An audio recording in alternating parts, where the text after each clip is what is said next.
Vietnam का वो खूबसूरत और शांत दिखने वाला समंदर, जहां दुनिया भर के पर्यटक अपनी छुट्टियां मनाने और हसीन यादें समेटने आते हैं। आज वहां से एक ऐसी दिल दहला देने वाली खबर सामने आई है जिसने पूरे हिंदुस्तान को सन करके रख दिया है। वियतनाम के बेहद मशहूर फूपोक द्वीप के पास लहरों की सवारी कर रहे 32 भारतीय पर्यटकों की खुशियां पल भर में चीख पुकार और मातम में तब्दील हो गई।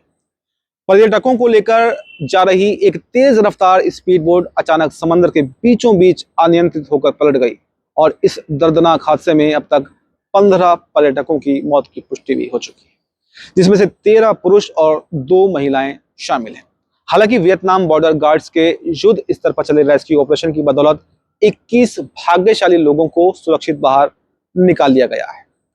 फुपोक स्पेशल इकोनॉमिक जोन अथॉरिटी के मुताबिक ये दर्दनाक वाकया दोपहर के करीब 1 बजे पेश आया। ओशन पर्ल आइलैंड कंपनी की एक हाई स्पीड बोट 32 भारतीय पर्यटकों को लेकर समंदर की लहरों पर आगे बढ़ रही थी और इस बोट को 57 साल के तजुर्बेकार नाविक नगुयन होम चला रहे थे। बोट पर इन 32 भारतीय सैलानियों के अलावा 3 क्रू मेंबर और एक फ्लाइट अटेंडेंट को मिलाकर कुल 36 लोग सवार थे। ये बोट होन में रूट पर एंथोई पोर्ट फुपोक एयरपोर्ट से लगभग 25 किलोमीटर दूर जा रही थी।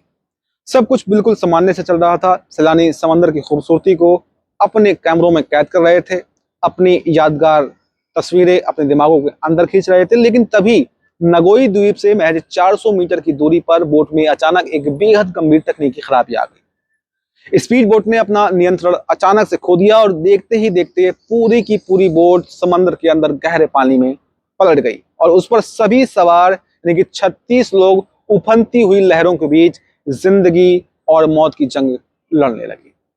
जैसे ही बोट पलटने की सूचना स्थानीय प्रशासन को मिली तो वियतनाम के एंथोई पोर्ट बॉर्डर गार्ड स्टेशन की टीम तुरंत ही एक्शन मोड में आ गई। स्थानीय मीडिया और बॉर्डर गार्ड्स ने बिना ही एक पल गंवाए, बिना ही पलक को झपके हुए समंदर के बीचों बीच एक बेहद बड़ा और युद्ध स्तर पर सर्च एंड रेस्क्यू ऑपरेशन शुरू कर दिया। बॉर्डर गार्ड्स के जाबाज जवानों ने समंदर की लहरों को चीरते हुए बोट पर सवार सभी 36 लोगों को पानी से बाहर निकाला और तट पर लेकर आए। लेकिन तब तक शायद बहुत देर हो चुकी थी और इस हादसे में 15 लोग अपनी जान गंवा चुके थे।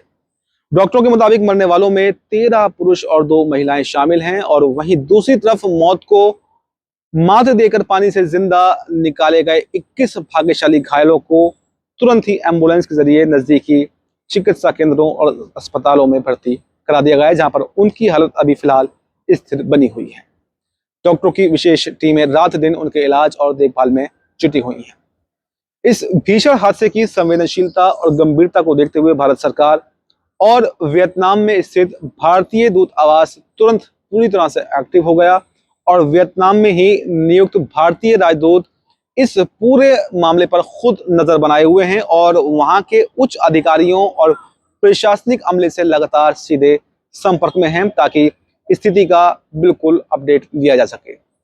स्थिति की नाजुकता को देखते हुए भारतीय राजदूत खुद भी दुर्घटना स्थल पर यानी कि फुपोक द्वीप के पास रवाना होने वाले हैं ताकि पता चले कि राहत कार्यों की जमीनी हकीकत क्या है, सही मायनों में वो पहुंचाए गए हैं या नहीं और रेस्क्यू ऑपरेशन को और ज्यादा तेज किया जाए। अगर कुछ रह गया है, कोई बच गया है तो उसको भी देखा जाए।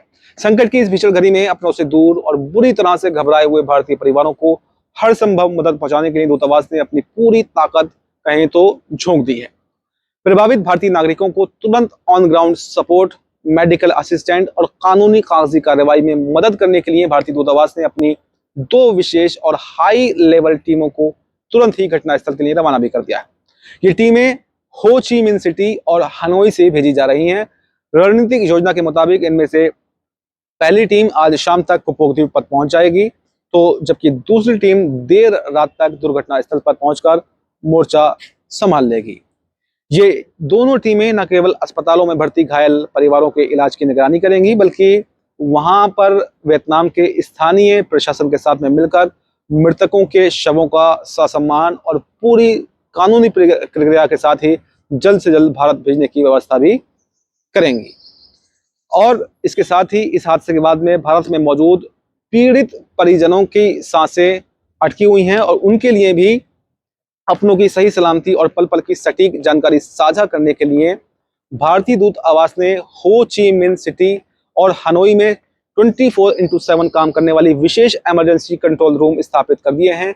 अगर आपका भी कोई परिजन, दोस्त या फिर रिश्तेदार इस वक्त वियतनाम की यात्रा पर था, तो आप इन जो नंबर जारी किए हैं उस नंबरों पर कॉल करके जानकारी वहां से ले सकते हैं। प्रभावित परिवार किसी भी समय अपने परिजनों की स्थिति और प्रशासनिक मदद के बारे में पूरी जानकारी हासिल कर सकते हैं। विशेषकर ये सुविधा जो है इस हादसे के बाद में जारी की गई है। वियतनाम का ये बोट हादसा हमें एक बहुत बड़ा और कड़वा सबक भी देता है कि विदेशी सरजमीन पर पर्यटन के दौरान सुरक्षा मानकों और बोट की तकनीकी जांच कितनी ज्यादा जरूरी होती है। फिलहाल वियतनामी authorities ocean pearl island company की इस स्पीड बोट में आई तकनीकी खराबी के असली कारणों की गहराई से जांच कर रही है। संकट की इस बेहद कठिन घड़ी में हम पूरी संवेदनाएं उन पीड़ित परिवारों के साथ में हैं जिन्होंने इस हादसे में अपनों को खो दिया है, और हम ईश्वर से घायल पर्यटकों के जल्द से जल्द स्वस्थ होने की कामना भी करते हैं। आपकी इस पूरी वीडियो को लेकर क्या राय है, इस हादसे को लेकर क्या राय है, अपनी जो भी राय हो हमें कमेंट बॉक्स में जरूर देकर जाएं और देखते रहें ZMPCG। नमस्कार।